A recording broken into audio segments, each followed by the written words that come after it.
അസ്സലാമു അലൈക്കും വറഹ്മത്തുള്ളാഹി. ഷജറകളുടെ സംസ്ഥാന സമ്മേളനമാണ് ഇപ്പൊ ഇന്നലെ കഴിഞ്ഞത് പെരിന്തൽമണ്ണയിൽ. അസ്കർ അലി ബഷീയുടെ ശിഷ്യന്മാരാണെന്ന പേരാണെങ്കിൽ പോലും SOSന്റെ സെക്രട്ടറി മുതൽ ട്രഷറർ വരെ ഹമീദ് ഫൈസി ട്രഷറർ ഒക്കെ ഈ പരിപാടിക്ക് വേണ്ടി എല്ലാവിധ സപ്പോർട്ട് ചെയ്യുകയും ഈ പരിപാടിയിൽ സംബന്ധിക്കുകയും ചെയ്തു, ഷജറ നേതാക്കന്മാരെല്ലാവരും. കാരണം ബസ് ഫ്രീ ആയിട്ട് കൊണ്ടുവന്നിട്ട് പോലും ഷജറകളുടെ പ്രവർത്തകന്മാർ കേരളത്തിൽ ഇത്രേ ഉള്ളൂ എന്നുള്ളതിന്റെ തെളിവാണ് അത്. ഒന്ന്, ഇന്നലെ നടന്ന പ്രതിഷേധ സമ്മേളനത്തിന് സ്വഹാബി ക്യാമ്പിൽ വിലയിരുത്തിയ കോലാണ് നിങ്ങൾ കണ്ടത്. ഇത്രയേ ഉള്ളൂ, ഇത്രയേ ഉള്ളൂ. ഇവർ നടത്തിയ നളന്തക്കാർ നടത്തിയ സമ്മേളനങ്ങൾ കണ്ടില്ലേ? കസേര മുഴുവൻ കാലിയായിട്ട്. ഇത് അവസാന സമയം വരെ ഇതേ ആളുകൾ എഴുന്നേറ്റ് പോകാതെ അത്ര വൈകിട്ട് സത്താർ പന്തല്ലൂരിൻ്റെ പ്രസംഗം കഴിയുന്നത് വരെ ജനനിബിഡമായിരുന്നു സാസ്. എത്ര ജനങ്ങളാണ്! ഇത് തന്നെ വളരെ ഫിൽട്ടർ ചെയ്ത ആളുകളാണ്, പലരും പോയിട്ടില്ല. വളരെ ഫിൽട്ടർ ചെയ്ത ആളുകളാണ്. ഒരു പേടിയുമില്ലാതെ ജോലിയോ കൂലിയോ ഒന്നും പേടിക്കാതെ ആദർശത്തിന് വേണ്ടിയിട്ട് പുറപ്പെട്ട വളരെ നിശ്ചിത ആളുകൾ. ഓരോ ഏരിയകളിൽ നിന്ന് എണ്ണം പറഞ്ഞ ആളുകൾ മാത്രമാണ് ഇവിടെ പങ്കെടുത്തിട്ടുള്ളത്. ഇതിൻ്റെ പിന്നിൽ ഒരുപാട് വലിയ വലിയ ശക്തികളും വലിയ വലിയ ജനപിന്തുണയുമുണ്ട്.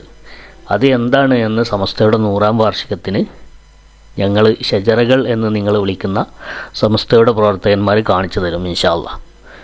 അത് നിങ്ങൾക്ക് 100-ാം വാർഷികത്തിന് കാണാം. എന്തായാലും സുഹാബികൾക്കൊക്കെ ചകടക്കേറ്റ അടിയാണ് ഇന്നലത്തെ സമ്മേളനം.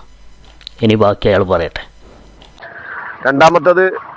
രണ്ടാമത്തെ കാര്യം, സമസ്തയുടെ സമുന്നതരായ നേതാക്കന്മാർ പറഞ്ഞാലും ഈ ആളുകൾ കേൾക്കൂല. ഇവർ ചേളാരിയിലേക്ക് മാർച്ച് നടത്താൻ ഒരു പേടില്ലാത്ത ആളുകളാണ്. അല്ലെങ്കിൽ എന്താ പറയാ, സമസ്തയോട് അശേഷം കൂറില്ലാത്ത ഒരു തരി പോലും ഈ ബന്ധം, ഈ സമസ്ത എന്ന മഹത്തായ പ്രസ്ഥാനത്തിനോട് കൂറില്ല, ആത്മാർത്ഥമായ കൂറില്ല, തൊള്ള കൊണ്ടുള്ള പറച്ചിലുള്ളൂ, സ്വന്തം കാര്യത്തിന് വേണ്ടിയുള്ളൂ എന്നുള്ളതിന് തിരിച്ചറിയാനുള്ള കാരണമാണത്. സമസ്തയോട് അശേഷം കൂറില്ലാത്ത ആളുകളാണ് ഇവിടെ സംഗമിച്ചത് എന്നാണ് ഈ ചങ്ങായി പറയുന്നത്. യഥാർത്ഥത്തിൽ എന്തിനു വേണ്ടിയാണ് സംഗമിച്ചത്? സമസ്ത മുശാവറയിൽ നിന്ന് ഒരാളെ പട്ടിക്കാട് ജാമ്യയിൽ നിന്ന് പുറത്താക്കിയതിന് വേണ്ടിയിട്ടാണ്. ആ ജാമ്യ മാനേജ്മെൻറ്റിനെതിരെയാണ് ഇവിടെ സംഗമിച്ചിട്ടുള്ളത്. സമസ്തക്ക് വേണ്ടിയിട്ടാണ് സംഗമിച്ചിട്ടുള്ളത്. പൊട്ടത്തര അങ്ങനെ പറയുന്നത്. ഇനി ഇയാൾ നേരെ പറയുന്നത് സമസ്തൻ്റെ നേതാക്കന്മാർക്കെതിരെയാണ്. കേട്ടോക്കി. അപ്പോൾ ഇയാൾ ആ തലയും വാലും തമ്മിൽ വൈരുദ്ധ്യമാണ്. സമസ്തനോട് കൂറില്ല എന്ന് പറയുകയും സമസ്തനെ വലുതാക്കി ആദ്യം പറയാം, എന്നിട്ട് രണ്ടാമത് ഇയാൾ സമസ്തൻ്റെ നേതാക്കളെ കുറ്റം പറയാം. നോക്കി കേട്ടോളി. സമസ്തയുടെ നേതാക്കന്മാർക്ക് അവർക്കെതിൽ പറയാനും നടപടി എടുക്കാനും പേടിയുണ്ടാവും. അവർക്ക് ആപ്പാടെ പേടിയില്ലാത്തത് നമ്മുടെ മഹാന്മാരായ നേതാക്കന്മാർക്ക് എതിരെ എന്തെങ്കിലും നടപടി എടുക്കാൻ പേടില്ല. അപ്പോൾ ഇവരുടെ കുറച്ച് രാഷ്ട്രീയ നേതാക്കളുണ്ട്, അവർക്കെതിരെ തീരുമാനം എടുക്കാൻ സമസ്തൻ്റെ നേതാക്കൾക്ക് പേടിയില്ല. പിന്നെ ഇവർക്കെതിരെ തീരുമാനം എടുക്കാൻ പേടിയാണ്. അപ്പോൾ സമസ്തൻ്റെ നേതാക്കന്മാരാണ് ഈ കുറ്റം പറയണത്. ആലോചിക്കണം, എന്തിനാ ചെങ്ങായി ഇവിടെ പരിപാടി നടത്തിയത്? ഈ പ്രതിഷേധ സംഗമം എന്തിനാ? സമസ്തൻ്റെ ആലിമിനെ പുറത്താക്കിയതിനെതിരെയല്ലേ പ്രതിഷേധ സംഗമം?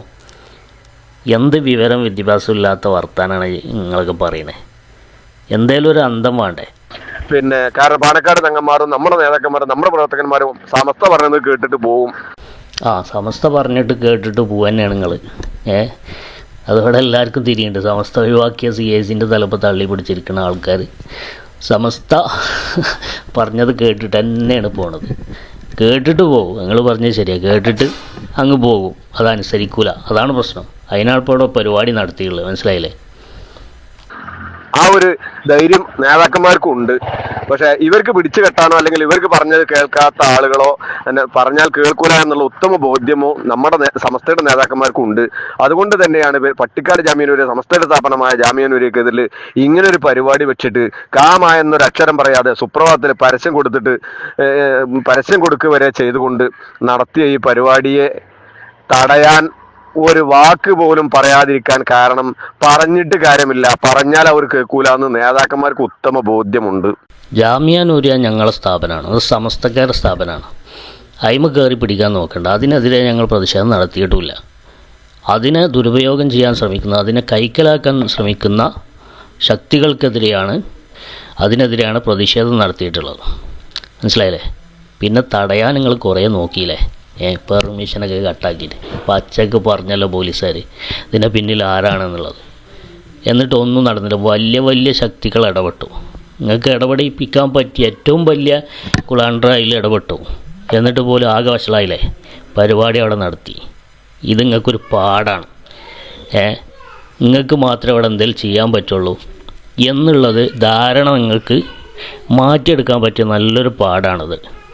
പിൻബലവും അതുപോലെ തന്നെ സ്വാധീനമൊക്കെ നേടിയെടുക്കാൻ പറ്റിയ ആളുകൾ ഞങ്ങൾക്കുണ്ട് എന്നുള്ള കാര്യം നിങ്ങൾ മനസ്സിലാക്കിക്കോ. സമസ്തക്കുണ്ട് എന്നുള്ള കാര്യം മനസ്സിലാക്കിക്കോ. കൊണ്ട് ഇപ്പം ശ്രദ്ധിച്ചാൽ ഒരുമിച്ച് നിന്നാൽ നേതാക്കന്മാരോട് കൂടിയാണ് പറയുന്നത്, ഈ ഷജറൈസത്തെ നമുക്ക് തുടച്ചു നീക്കാൻ കഴിയും. നിങ്ങൾക്ക് പുകഴ്ത്താൻ കഴിയും. പെരേന്ന് ഇങ്ങോട്ട് ഇറങ്ങിയതേ ഓർമ്മ ഉണ്ടാവുള്ളൂ. മനസ്സിലാക്കിക്കോ. അതിനുള്ള ഒരു സാമ്പിൾ വെടിക്കെട്ടാണ് ഇന്നലെ നടന്നത് കേട്ടോ. ഇനി ഇത് തുടരുക തന്നെ ചെയ്യും. ഷജറകൾ എത്രയുണ്ട് എന്നുള്ളത് പെരിന്തൽമണ്ണെന്ന് മനസ്സിലായിട്ടുണ്ട് ഞങ്ങളെപ്പോലുള്ള ആളുകൾക്ക്. അത് നന്നായിട്ട് മനസ്സിലായിട്ടുണ്ടല്ലോ. ഷജറകൾ എത്ര ഉണ്ട് എന്നുള്ളത് നിങ്ങൾ സമ്മേളനം നടത്തിയ പോലെ അല്ലല്ലോ. കസേരകളൊന്നും കാലിയായിട്ടില്ലല്ലോ. വാടക വെറുതെ കൊടുക്കേണ്ടി വന്നിട്ടില്ലല്ലോ. ജനബാഹുല്യം കൊണ്ട് പെരിന്തൽമണ്ണ വീർപ്പ് മുട്ടിയ ഒരു സമ്മേളനം തന്നെയായിരുന്നു. മനസ്സിലായില്ലേ? അപ്പോൾ ഇത് വിലയിരുത്തിക്കുന്നത് പ്രതിനിധികൾ മാത്രമാണ്. അപ്പോൾ ഷജറകൾ എന്ന് നിങ്ങൾ വിശേഷിപ്പിക്കുന്ന സമസ്തയുടെ പ്രവർത്തകന്മാർ ഒന്നിച്ചിറങ്ങിയാൽ എന്ത് സംഭവിക്കും എന്നുള്ളതിൻ്റെ ഒരു ചെറിയ പാഠമാണ് ഇന്നലെ നിങ്ങൾക്ക് കിട്ടിയത്. അപ്പോൾ അതുകൊണ്ട് ഇത്തരം കുത്തിത്തിരിപ്പുകളൊക്കെ അവസാനിപ്പിച്ച് സമസ്തയുടെ കൂടെ നിന്നാൽ നിങ്ങൾക്ക് നല്ലത്. അല്ലെങ്കിൽ ഇതുപോലെ നിങ്ങൾ വഷളാവേണ്ടി വരും. ഇനി ഒരുത്തൻ്റെ വോയിസാണ് ഞാൻ നിങ്ങൾക്ക് കേൾപ്പിക്കുന്നത്. ഒരു ഹുദവിയാണത്രേ. ഇയാൾ ഹാദിയൻ്റെ വലിയ കുളാണ്ടറാണ്. അയാൾ പറയുന്നത് എന്താ അറിയോ? ഇന്നലെ അവിടെ ബോംബിട്ട ഷജറകൾ മുഴുവൻ തീരുന്നു. നഊദുബില്ല. ഒരു മുസ്ലിം മറ്റൊരു മനുഷ്യൻ ചിന്തിക്കാത്ത, ഒരു തീവ്രവാദി മാത്രം ചിന്തിക്കുന്ന, അല്ലെങ്കിൽ ഒരു ഭീകരവാദി മാത്രം ചിന്തിക്കുന്ന ഒരു കാര്യമാണ് അയാൾ ഈ പറഞ്ഞത്. ഈ വോയിസൊക്കെ ഞങ്ങൾക്ക് കിട്ടൂല എന്ന് കരുതണ്ട. നിങ്ങൾ വിടുന്ന വോയിസുകൾ നിങ്ങളിൽപ്പെട്ട ഹുദവികൾ തന്നെ ഞങ്ങൾക്ക് എത്തിച്ചേരും.